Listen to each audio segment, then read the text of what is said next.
perdamaian antara umat beragama. Yang ketiga, menemukan pesan Alkitab tentang perdamaian antara umat beragama. Yang keempat, menyebutkan perwujudan perdamaian yang sesuai dengan konsep iman Kristen. Adakah adik-adik yang mengetahui tentang apa arti itu agama? Kata agama berasal dari bahasa Sanskerta yang berasal dari akar kata a yang berarti tidak dan agama yang berarti bercampur atau kacau. Jadi adik-adik, agama adalah tidak kacau atau teratur. Maksudnya agama adalah peraturan yang dapat membebaskan manusia dari kekacauan yang dihadapi dalam hidupnya.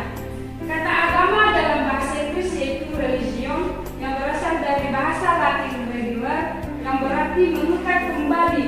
Maksudnya adalah setiap orang yang berreligi atau beragama adalah orang yang senantiasa merasa terikat dengan sesuatu yang dianggap suci dan karena itu senantiasa bersikap hati-hati dengan sesuatu yang dianggap suci.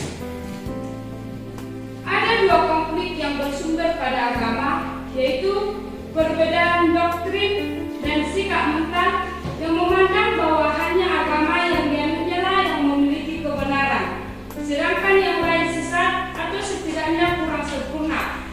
Klaim kebenaran itulah yang menjadi munculnya sumber konflik yang berlatar belakang agama. Masalah mayoritas dan minoritas kelompok agama dalam suatu masyarakat yang majemuk atau plural, masalah mayoritas dan minoritas seringkali menjadi faktor penyebab munculnya konflik sosial. Mayoritas sering menindas atau menekan minoritas dalam hal menjalankan ibadah masing-masing. Kebebasan beragama tidak dapat dijadikan alasan untuk melakukan apa saja, melainkan harus dilakukan dengan bertanggung jawab.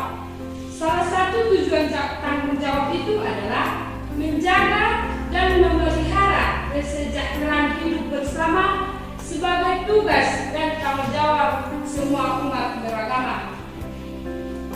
Makna toleransi untuk perdamaian antara umat beragama, negara Indonesia merupakan negara yang majemuk baik dari segi suku, adat, bahasa, dan agama.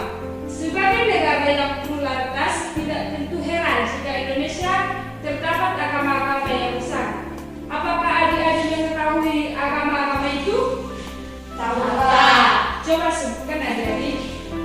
Agama Kristen, Katolik, agama Islam, agama Hindu, agama Buddha, agama Konghucu.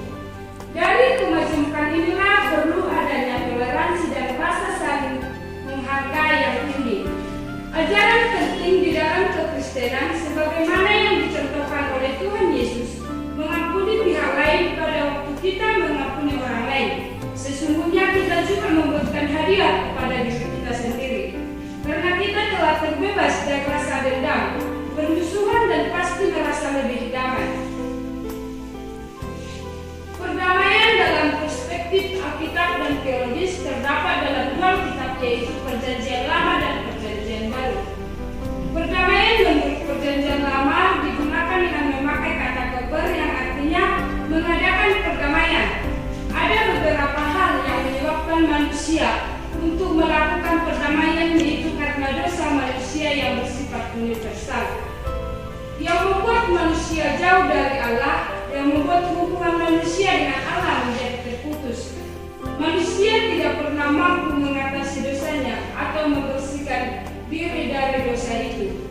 Di dalam Perjanjian Baru, sebagai wujud dari kasih Allah kepada manusia, Allah tidak butuh perdamaian dari manusia, tetapi Ia mengambil prakarsa bagi perdamaian tersebut.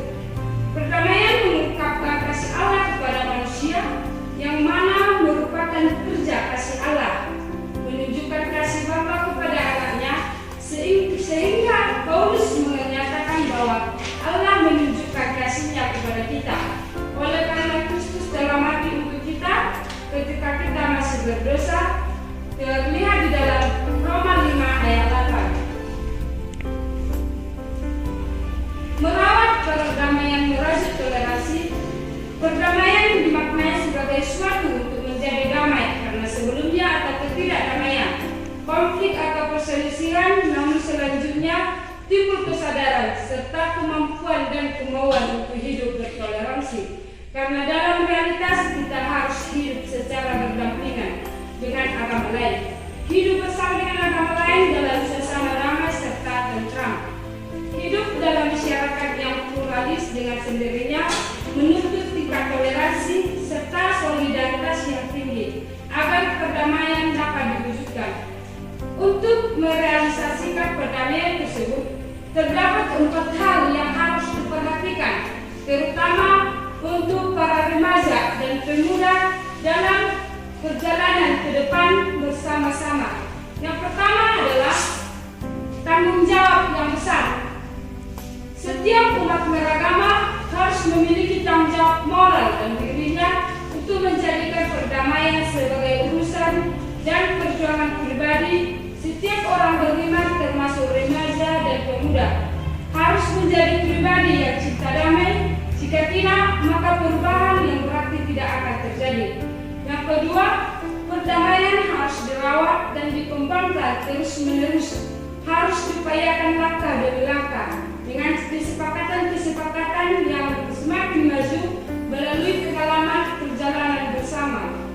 Yang ketiga, tugas mewujudkan perdamaian antara umat beragama adalah tugas bersama semua agama. Yang keempat, kita harus menerobos dan merumuskan tembok prasangka seperti yang sudah diteladankan Tuhan Yesus dalam sikapnya terhadap kelompok agama atau etnis lain. Ingat kisah perjumpaan perempuan Samaria dengan Tuhan Yesus. Apakah pembelajaran kita dapat dimengerti adik-adik? Dapat. Demikianlah pembelajaran kita pada pagi hari ini. Tugas kita untuk minggu depan yaitu ditulis halaman 39 sampai dengan halaman 40. Demikianlah pembelajaran kita pada hari ini.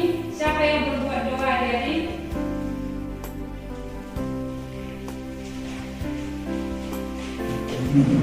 Mari kita bersatu dalam doa.